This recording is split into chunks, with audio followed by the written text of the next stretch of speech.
You know, I really love to cook with my tagine at home. Clay pot with a lid, sear some lamb or pork off, add lots of different flavors for Moroccan cooking and put in the oven. I have a simple, easy dish that mirrors that without the time that it's going to cook in the oven. Now, you can certainly use your tagine if you have one, just to serve this pork dish. But this is just a beautiful pork tenderloin, often on sale, very inexpensive, usually about $12 for 2 pork tenderloins.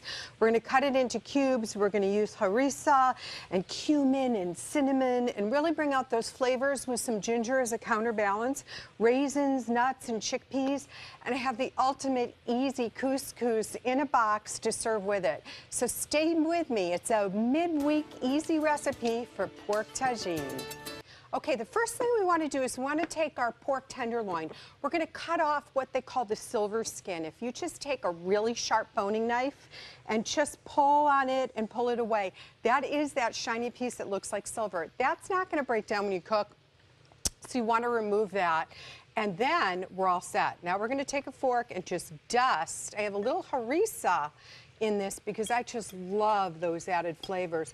We're going to dust this with some sweet paprika, some ground cumin, and definitely some cinnamon. All great Moroccan flavors that can come together in this dish, okay?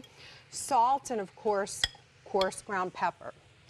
Now, the first thing we're going to do is we're going to saute onions, about 2 cups worth in a little butter.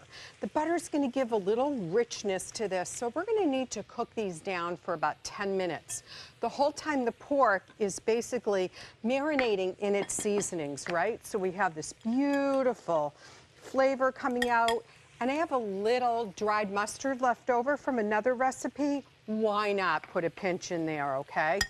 So once this pan really gets hot, and you can see the onions are just starting to brown, I'm not going to get them as brown as I like them just for TV sign. What I'm going to do is I'm going to pull these out for a little bit just so you can see how I'm going to add the pork.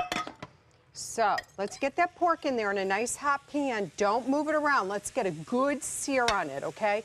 Dusting of all those seasonings. So let that sit. Now I want to talk to you about couscous. So many varieties of couscous you can get, but look what I got at the fresh market. This is a non-GMO. It's a quick cooking couscous pearls, and it has pumpkin seeds in it. It's exactly what I want to serve. So you just bring your water to the boil, add the couscous. It already has all the flavors in. If you want, you can add some piece of preserved lemon and some olives, some kalamata olives in that. That'll really bring up that flavor, okay? So we're going to come over here, and we're just going to move this around just a little bit. It has a little bit of that butter in there. Pork is generally dry in a pork tenderloin, so it's fine to add just a teeny bit more olive oil to blend in it. When we come back, we're going to move over to a pan where the pork's already done and continue on this great love fest of pork tagine. I'll be back in just a few minutes. Let's come over to this pan because this is where I have some pork and onions already simmered down. I'm going to add some crushed tomatoes. I love to use the Pomi brand. I think it's a really good one.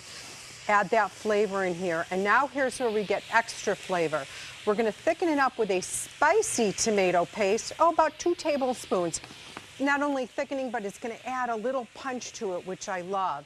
Then you're going to deglaze the pan with a little white wine and some drained chickpeas, thus bringing in that Moroccan style. Now, if you have some seedless dates or figs right now, you can put that in. I have some leftover golden raisins.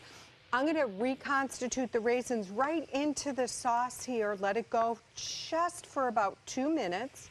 And then we bring in the garlic and the ginger. And this is just rough chopped because I really want to enhance the flavor. This is going to simmer down. We may add a little bit more wine into this, and this is going to simmer for about 10 minutes.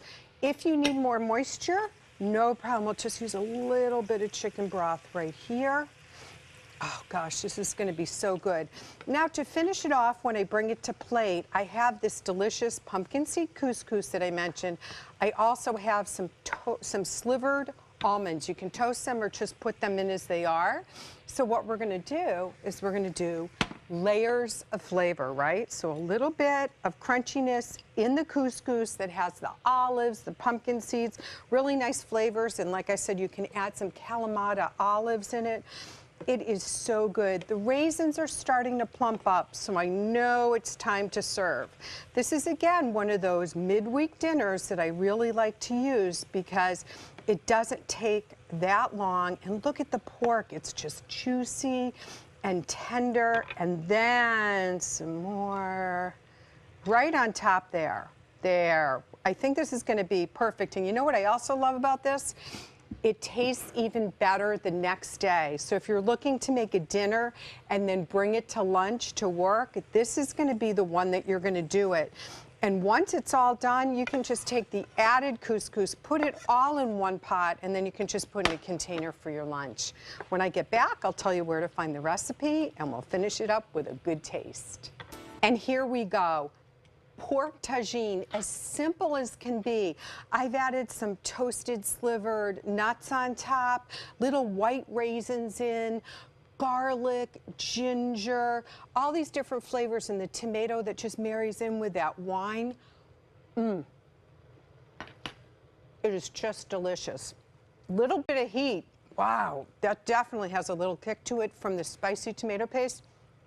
If you don't want the heat, by all means, you can just eliminate and just use a standard tomato paste. Now, if you want this recipe, just log on to mysuncoast.com, click on the dining page. You're going to see the video. The recipe will be up hopefully in the next couple hours. And we have all sorts of meal plans and ideas and favorite recipes and restaurants that you can visit from all over the Suncoast. While I enjoy this dish, guys, I'm sending it back to you.